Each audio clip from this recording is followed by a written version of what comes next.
Good morning, everybody. It's gonna be a beautiful day here. It looks like I just let the girls out into the pen and they are not even up yet. So I got up early enough today so that they weren't walking all around the poop tray and getting poop all over their feet before they came out. Um, I have some chicken news. That's my life. There's always chicken news. I was watching the cams from last night and I nearly had a heart attack because at 6 in the morning a fucking bear came by. No, that's what I thought it was. It was literally this fucking big. I thought it was a bear. It was a giant raccoon came by to check it out, and it looked very healthy. It was a real cute giant ass raccoon. But it couldn't get in, so whatever. If it's probably messing around with the compost bin. I signed up for a composting class through the extension where I just did my Master Gardener class. So I'm hoping to learn what I have done horribly wrong in my compost that it's not getting hot, if y'all know why it isn't. I even tried putting a tarp over one, but it looks like it's gone like anaerobic and it's just kind of slimy in there. I probably should fix that today. So I really need help with my composting. I have a feeling I don't have enough mass. But anyway, so that happened. Also, there hasn't been any rat sightings it's been days and days, maybe like a week. I think that possum either ate it, hopefully, or chased it off. Because that possum's around 3 or 4 times a night. You can see it making the circuit around the pen and the coop. So that's good. Like I said, I put a second roost in. I almost used a politically incorrect word. I'm sorry, I'm from Ohio. That's just how we talk.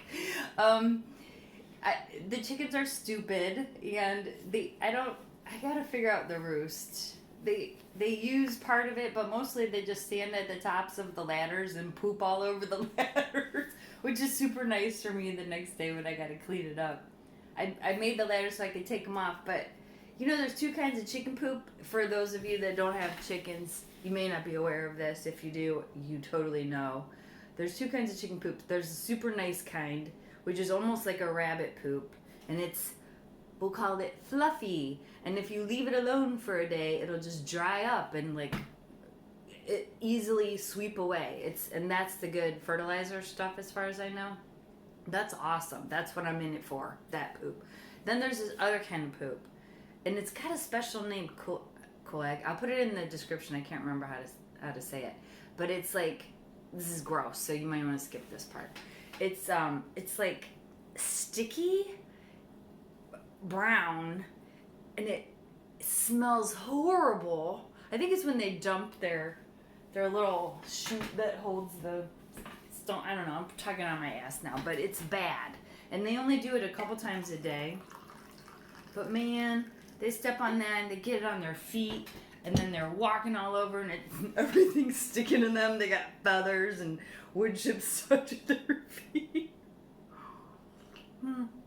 That's one of the best things about putting them out in the yard is all that's out there, and their feet stay nice and clean out in the yard, as opposed to the pen. I gotta watch them because if I don't keep up on the poop, then it gets on their feet. And I know the poop can burn their skin, so I make sure there isn't any on the roost and on the flat stuff that's in the pen that they lay on. So I try and keep up on that. But that second kind of poop, man, when they poop that on the ladder, you spray it off with a jet, it's not fucking coming off. Like, I'm scraping it with I have a scraper. I'm scraping the poop off. It's disgusting. And when it dries, it's just like, this is a permanent part of the architecture now. Anyway, so that's what's going on with the roosts. And the whole coop. I watched Becky's Homestead. I don't know if y'all are aware of her channel. She's freaking awesome. This lady who left the rat race and went and got herself a homestead and just does it all. And she's just amazing. And she says about her chicken book, when you get chickens, like, you do the best you can for them and you give them everything that you think that you can do, and then you figure out what you're doing wrong, and then you change it. So as far as the coop's concerned, there's a lot of changes that I want to make. I chickened out on the nesting boxes, and I built them on the inside of the coop.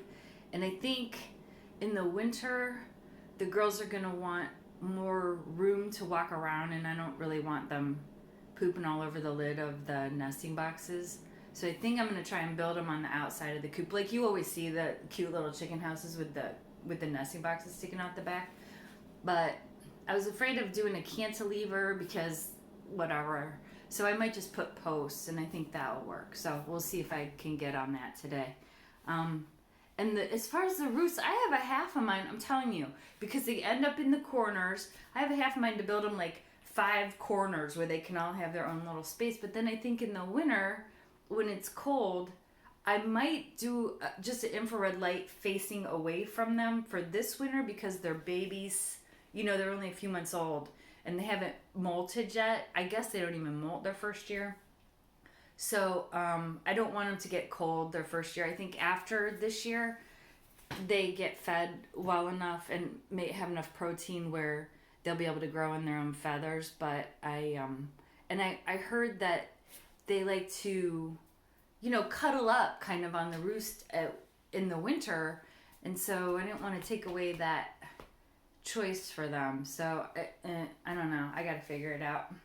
But they're nut jobs and I fucking love them. The hawk's been coming around.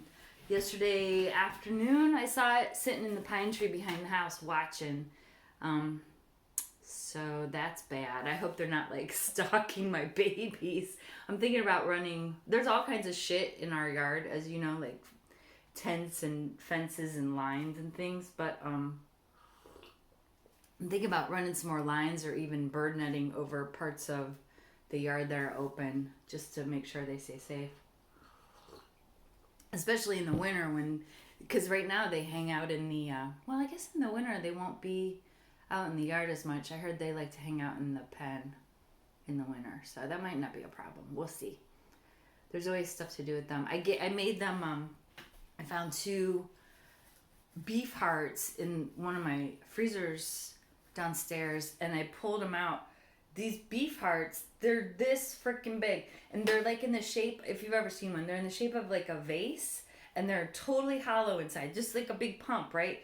And the muscle or meat of it is like this thick all the way around. They're so cool looking. So if you slice it down one side, you can like lay it down flat, and I cut it up into tiny little pieces for them and just boil it real quick like I did the pork heart.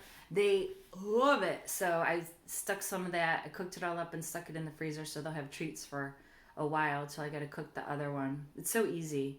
And that actually, all that protein is what they would make their feathers out of, so that's important for them to have. And they like Cheerios, which I'm sure is not good for them, but it's a good way to bribe them back into their pen in the afternoon. So last night, Consuelo and I watched a movie on Netflix. It had lesbians in it, and it was like a horror thriller. And there's nothing I love more than a good horror movie. So we watched it. It was called What Keeps You Alive. And it was the stupidest fucking thing ever. This dude, I think a dude wrote it and directed it. I think his name was Colin. Obviously written by a dude. The way the gals were acting is in no way realistic at all. Like, females aren't psychopaths like that. You know, they're not. And also, female. It was just awful, and don't watch it. And just the ultra violence of it. It was so obviously like a dude role that they just decided to make a girl to try and sell a lesbian movie, you know? Not worth your time at all. I hate that. You know, I heard Aliens was written with just last names and then they cast it according to whoever was best for the role. And something like that makes sense, right? That Ripley was the best character ever in science fiction for women, and that's because she wasn't written as a woman. Like, they always, especially dudes, they don't understand us, I think. Well, obviously they don't. So they just write.